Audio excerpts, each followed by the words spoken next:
Hey everyone, this is Dylan, and today we're going to be doing my top 10 best movies of 2022.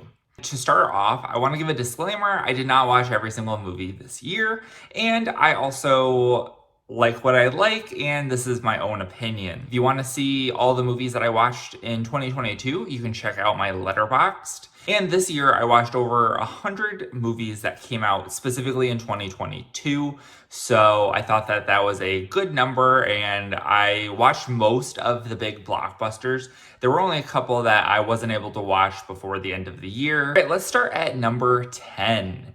At number 10, we have Crimes of the Future. This is a David Cronenberg movie. It was his newest movie where he kind of goes back to his roots of horror. He hasn't really done like a ton of horror movies recently, and I was pretty excited about this. There was some really cool imagery that was coming out from this movie. It stars Kristen Stewart in it, Viggo Mortensen, who's in a lot of his stuff. But the Kristen Stewart thing was kind of crazy, and he's worked with Robert Pattinson, so maybe at some point he can do a Kristen Stewart, Robert Pattinson Twilight reunion with a weird David Cronenberg body horror movie. That would be pretty interesting. But this movie is really visually interesting. It is a bit smaller in scope, but it does have a lot of those classic David Cronenberg things in it.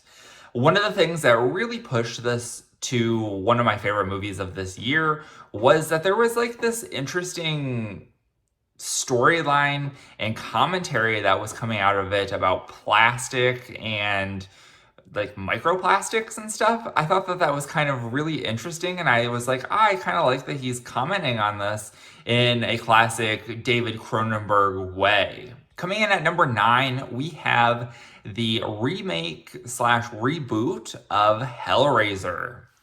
This movie came out on Hulu, and I overall thought that it was pretty good. I do have some issues with it.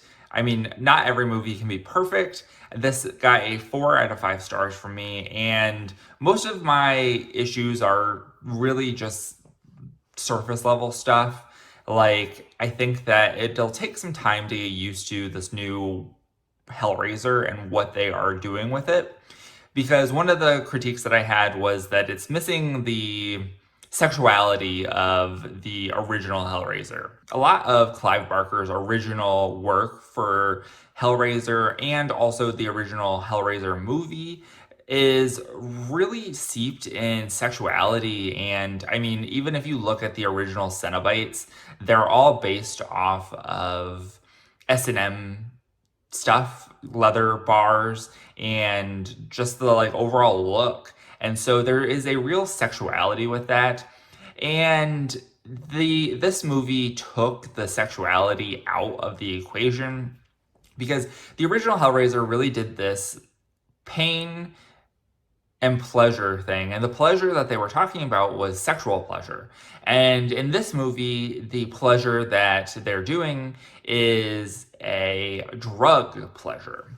And I think that that is a interesting way to take the franchise. And it's also an inventive way to reboot the franchise. It's just something that I personally missed from this movie, considering that it's such a big part of the source material and also the original movie and of Clive Barker's work in general, that I would have liked to have seen that brought over to this movie as well.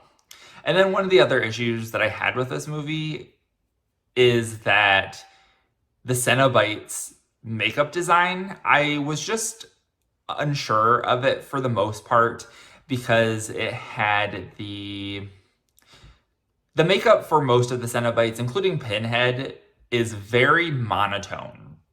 It's all roughly the same color, and there's nothing really there to break it up. So it kind of just gets muddled a little bit, and you're kind of unsure of what you're looking at, whether it's clothes or if it's actually the Cenobite's skin or anything like that. It's just kind of iffy when you're watching it. So I would have liked to have seen a little bit more differentiation like the original has, where you've got the stark white makeup on the body of the Cenobites, and then you've got the black leather gear, which really kind of breaks it up.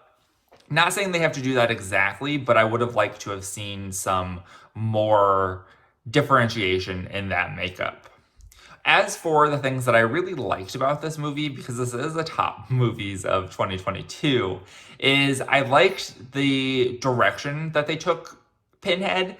Not really sure if I liked the actual performance of Pinhead, but I do like that they cast Jamie Clayton, who is a transgender woman, and I think that that is incredibly important, and I think that it adds a level of queerness to this movie that is there in the source material and of the actual creator of the Hellraiser world. So I do really like that aspect of it. Not quite sure how I liked her performance, but I did like that they included that element.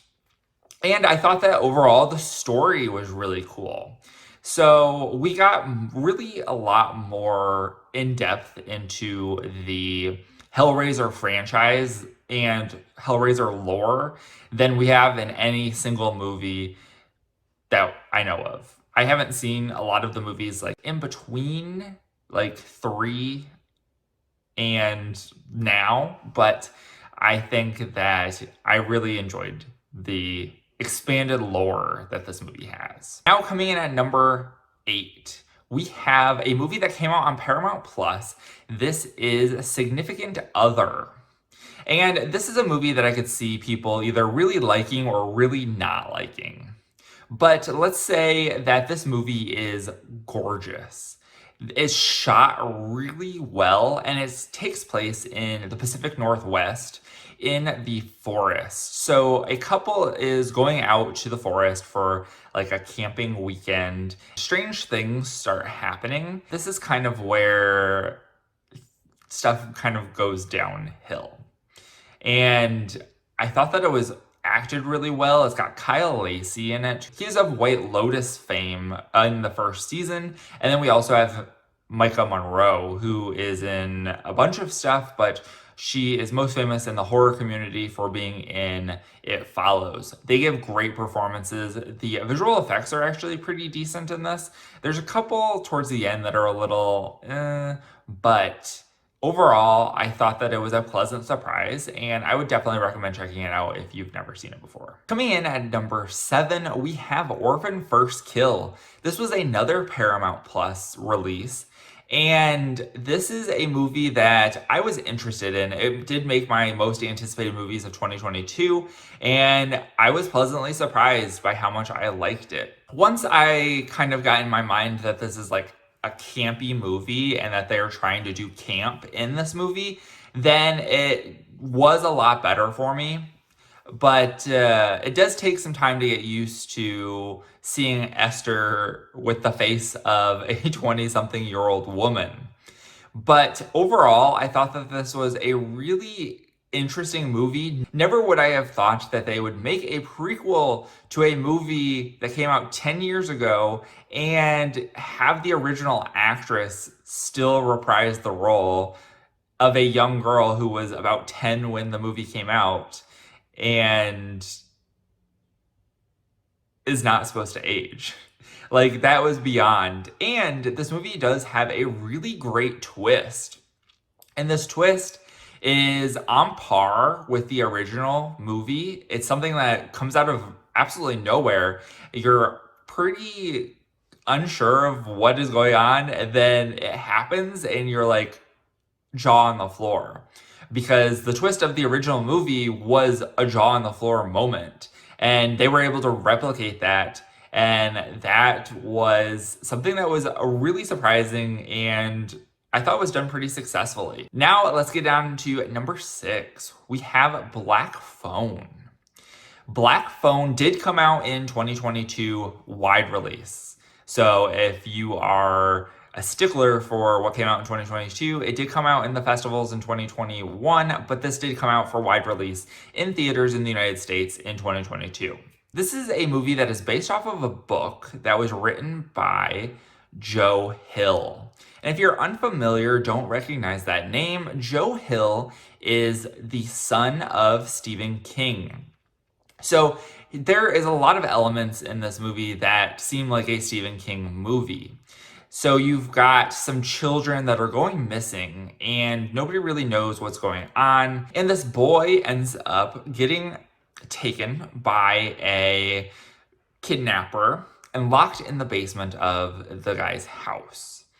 And he discovers a phone on the wall, and when he answers it, he can hear the voices of the previous children that had been kidnapped. This movie is acted really well. You have Ethan Hawke, who is playing the kidnapper, and he is excellent in this role. He really gives it his all. And then you also have child actors who are doing pretty good, and I was really surprised by how much I liked them. Overall, I thought that the story was really edge of your seat, and I really liked it. And I definitely look forward to seeing what other adaptations of Joe Hill's we can get. Then coming in at number 5, we have Fresh. This was a movie that was dropped on Hulu, and I pretty much knew nothing about it whenever I started watching it. And it is really interesting because the movie kind of changes gears 30 minutes into the movie. It becomes a completely different movie. And I'm not going to spoil it in case you've never seen it, because I definitely recommend that you check it out. And if you don't know anything about it, even better, because this is I would say that it's a horror comedy, at least a dark comedy. And this movie actually made me a bit uncomfortable. The subject matter in this movie is very casual, and I've discovered that I do not like the idea of casual, the topic of this movie, if that makes sense. Like, every movie that I've watched that has had casual topic of this movie is something that makes me super uncomfortable, and I really affects me in a way that I didn't ever expect it to affect me. But it takes Sebastian Stan into a very interesting place, and overall, I really liked this movie and definitely recommend it. Coming in at number 4, we have Fire Island. Now, this was a movie that came out over the summer, and I think that really played to its strength. It really feels like a fun summer movie. And it's also a movie that includes a ton of representation. And the story is just about friends and finding your place and chosen family. And I think that that's really cool. And it's just this kind of almost heartwarming movie. And I really did enjoy that about my number 4 choice. Coming in at number 3, we have Everything Everywhere All at Once. Now, this is also a really heartwarming story, and it is so unique. We just saw a bunch of superhero movies that dealt with the multiverse. And that's basically what this movie is boiling down to. There is this kind of absurdist element about this movie as well. And if you know about some of the fight sequences that happen later in the movie with Jamie Lee Curtis's character, you know kind of how absurd this movie can be. And it's just super fun and inventive, and all of the universes, I wish we got to stay with them for a little bit longer in most cases, but I thought that they were really interesting, and this movie was visually really interesting. And it was one of the most unique movies to come out last year. Coming in at number 2, we have a movie that I don't think will be on most people's top 10 list. And this is a movie called Not Okay. This is a movie that came out on Hulu, and it is at its root a satire and basically commentary about the state of the world that we're in. So this movie is about a young writer. She's like a young Gen Z writer, and she is working at a magazine or someplace kind of BuzzFeed-like, where she's writing articles, and she sees a bunch of other people doing better than she is.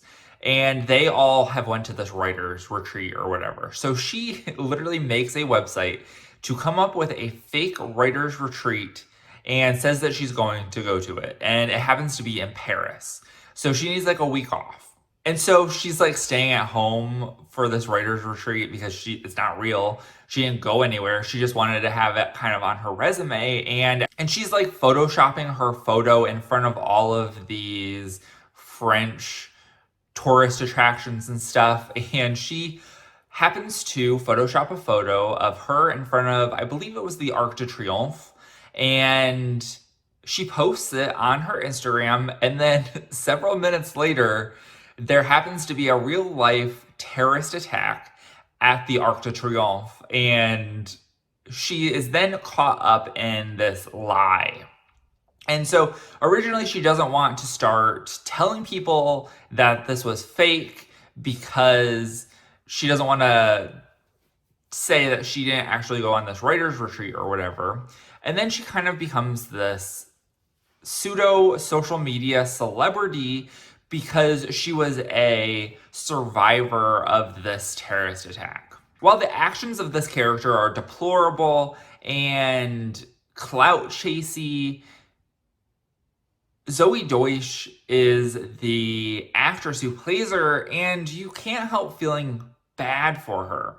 And there's like this whole thing towards the end of the movie, and it's where the title of the movie comes from, that it's okay to not be okay.